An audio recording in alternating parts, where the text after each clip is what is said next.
Hello दोस्तों, स्वागत है आप सभी का टू द पॉइंट के ज्योग्राफी के सेशंस में।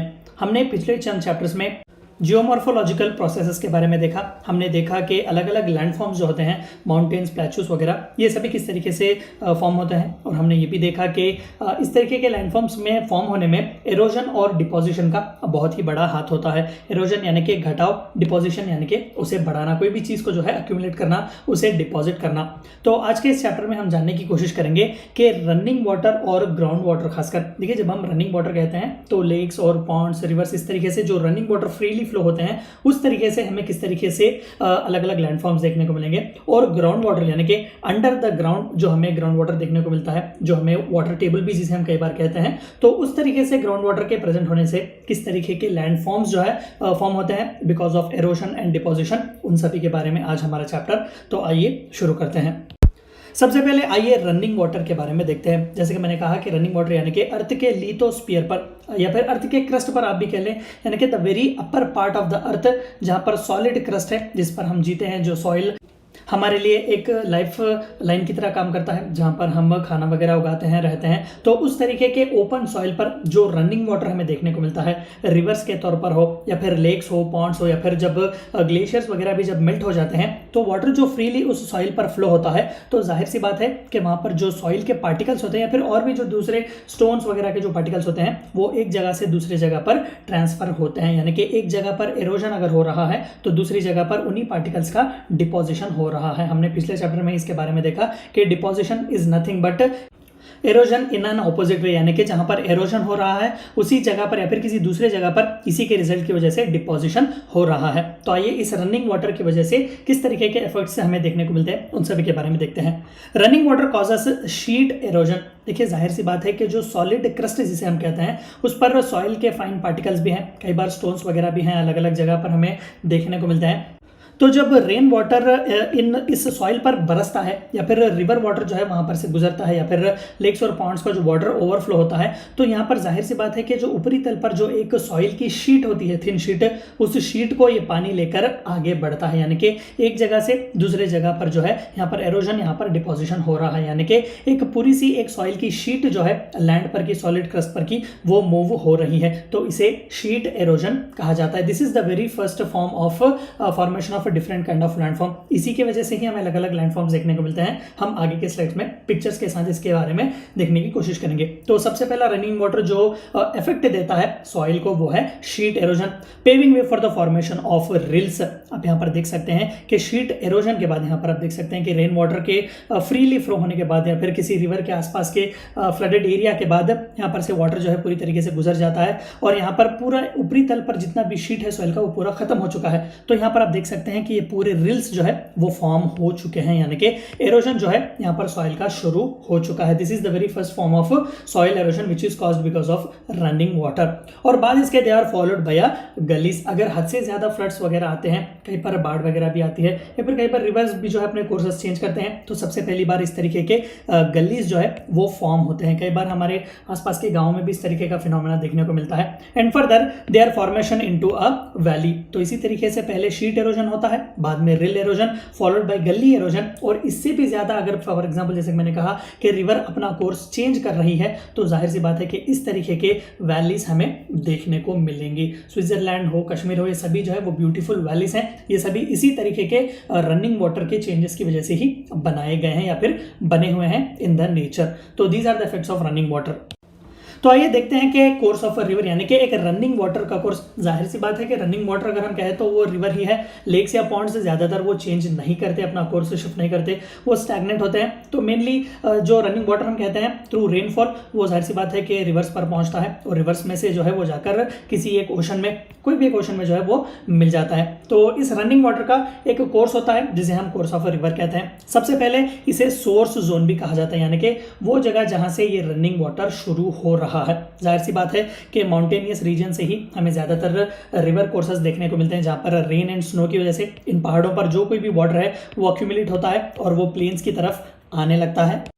इसी माउंटेन्स के पास आप कई लेक्स देख सकते हैं जो कि हाई एलिवेटेड एरियाज पर होते हैं। ग्लेशियर्स वगैरह भी जो मेल्ट होते हैं, रैपिड्स, वाटरफॉल्स वगैरह भी हमें इस तरीके के ओरिजिन में देखने को मिलते हैं। तो यहाँ पर से पूरा वाटर जो है वो अक्यूमुलेट होता है और नीचे प्लेन्स की तरफ या फिर प्लेट्यूज की तरफ आता है, जिसे ट्रांजिशन जोन भी कहा जाता है, यानी कि वो एरिया जहाँ पर हम ज़्यादातर जिंदगी बसर करते हैं, जीते हैं। तो ये ट्रांजिशन जोन है जहाँ पर हमें रिवर के ट्रिब्यूटरीज भी देखने को मिलेंगे और फ्लड प्लेन्स भी आसपास जो है हमें देखने को मिलेंगे। और तीसरा और सबसे इंपॉर्टेंट जो रिवर का कोर्स है वो है फ्लड प्लेन जोन, यानी कि जहां पर ज्यादातर फ्लड्स आने की संभावना है, ज्यादातर ओशन के करीब जो है ये रीजन होता है। आप कोस्टल एरिया भी कह सकते हैं। तो यहाँ पर आप देख सकते हैं कि ऑक्सबो लेक, इस तरीके के जब अब शेप्स आते हैं तो इसे ऑक्सबो लेक कहा जाता है। साल्टी मार्शल्स भी हमें देखने को मिलते हैं। डेल्टास, हम आगे के साइड में डेल्टास के बारे में पढ़ेंगे। डिपॉजिटेड सेडिमेंट्स, जो सेडिमेंट्स यहाँ से कैरी कर रिवर जो है यहाँ पर लाकर उन्हें डिपॉजिट करता है और आखिर में इसी डेल्टा की तरफ से जो है जाकर पूरा पानी जो है वो ओशन में मिल जाता है।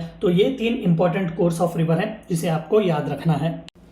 Erosional landforms due to running water, तो घटाव की वजह से, खासकर इस तरीके के रनिंग वाटर की वजह से, रिवर्स के वाटर की वजह से, रेनफॉल के वाटर जो कि रनिंग वाटर है सॉइल के ऊपर, उनकी वजह से किस तरीके से लैंडफॉर्म्स हमें देखने को मिलेंगे जो खासकर एरोजनल है, यानी कि घटाव की वजह से बनते हैं। तो सबसे पहला वैलीज, गॉर्ज एंड कैन्यंस। जैसे कि अभी हमने देखा कि वैलीज फॉर्म होते हैं, पहले तो शीट एरोजन, बाद में रिल एरोजन, फिर गली halogen and finally you can find valleys like this. तो इस तरीके के बड़े बड़े वैलीज, जाहिर सी बात है कि कई हजारों लाखों साल लग जाते हैं इस तरीके के वैलीज बनने में, लेकिन दिस इज ऑल्सो नेचुरल। तो ये सबसे पहला लैंडफॉर्म है।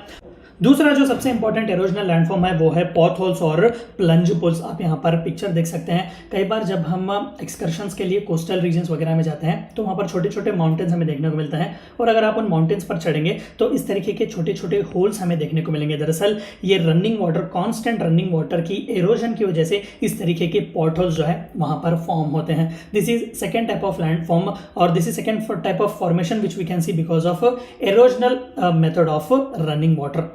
तो तीसरा जो है वो है इंसाइज्ड और एंट्रेंज्ड मियांडर्स। ये आप यहाँ पर पिक्चर देख सकते हैं। दरअसल सबसे लेट अगर कोई किसी भी तरीके का लैंडफॉर्म अगर रनिंग वाटर की वजह से खासकर एरोजनल हो सकता है तो वो यही मियांडर्स हैं। आप यहाँ पर देख सकते हैं कि कितने तरीके से अलग अलग ट्विस्ट एंड टर्न्स यहाँ पर हैं। ये सभी जो है रनिंग वाटर की चेंज की वजह से, रनिंग वाटर के फ्लो की वजह से ही जो है ये एरोजनल लैंडफॉर्म्स बनाए गए हैं। तो ये कई हजारों लाखों साल लगते हैं इस तरीके के लैंडफॉर्म्स को फॉर्म होने में। Depositional landforms due to running water, अभी हमने देखा कि घटाव की वजह से, यानी कि पानी जो है वो फ्लो हो रहा है और अपने साथ साथ सॉइल वगैरह जो कुछ भी है उन्हें घटाकर आगे ले जा रहा है। तो अभी पिछले स्लाइड में जो हमने देखा वो एरोजनल था, लेकिन हमने ऑलरेडी देखा कि डिपोजिशन जो है it is opposite to erosion. जहां पर एरोजन हो रहा है वहीं पर किसी दूसरी जगह डिपोजिशन हो रहा है। तो ये जो सॉइल है या फिर जो पार्टिकल्स हैं वो पानी, रनिंग वाटर अपने साथ लेकर कहाँ जा रहा है, कहीं ना कहीं तो डिपॉजिट करता ही होगा। तो उस तरीके के डिपोजिशनल लैंडफॉर्म्स जो है किस तरीके से फॉर्म होते हैं खासकर रनिंग वाटर की वजह से। सबसे पहला अलुवियल फैन, आप यहाँ पर देख सकते हैं कि at a very long time, ये भी कई हजारों लाखों साल लग जाते हैं फॉर्म होने में।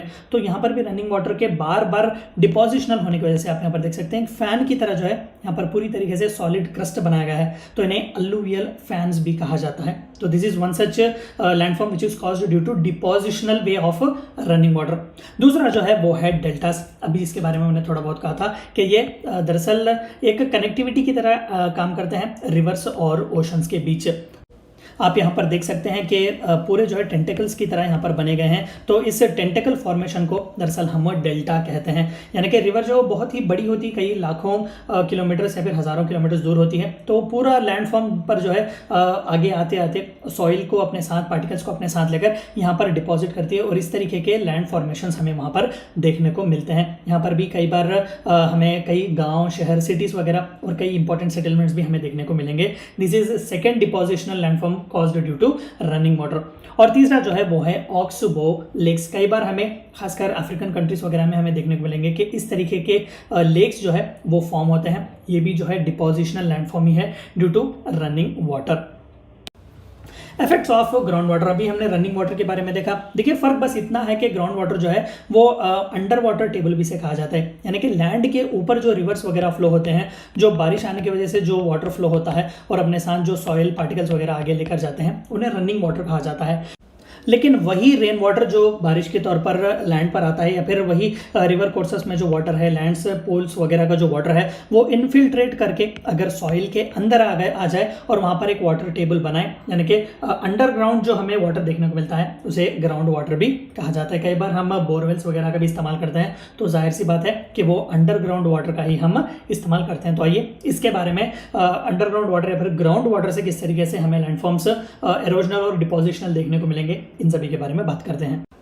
तो erosional landforms due to ground water, देखिए जाहिर सी बात है कि when compare to running water, ground water के चेंजेस जो है वो बहुत ही कम होते हैं, क्योंकि ज़्यादातर वो क्रस्ट के अंडर ही रहता है, जो लिथोस्फीयर होता है उसके अंदर ही होता है। लेकिन कई बार जो है बहुत ही इंपॉर्टेंट लैंडफॉर्म्स भी फॉर्म होते हैं, but when compared with running water ये बहुत ही कम जो है वो ज़्यादातर इफेक्ट देता है। तो सबसे पहला जो है वो है सिंक होल। आप यहाँ पर देख सकते हैं कि पूरी तरीके से अंडरग्राउंड वाटर की होने की वजह से ये पूरा एरिया जो क्रस्ट है, ऊपरी क्रस्ट, वो खोखला बन चुका है और वो टूट गया है, और इस तरीके से एक पूल या फिर इस तरीके से हमें सिंक यहाँ पर फॉर्मेशन देखने को मिलता है। It is because of erosional landform caused due to ground water के मूवमेंट की वजह से एरोजनल टाइप जो होता है उसी तरीके से हमें सिंक होल्स देखने को मिलता है। और दूसरा जो है केव्स, हम सभी बेहतर जानते हैं, ये भी अंडर वाटर के फ्लो होने की वजह से एक एरिया से दूसरे एरिया में जब अंडरग्राउंड वाटर फ्लो होता है तो वो अपने साथ साथ भी अंडरग्राउंड के जो सॉइल के फाइन पार्टिकल्स वगैरह होते हैं उन्हें लेकर जाता है, और इस तरीके से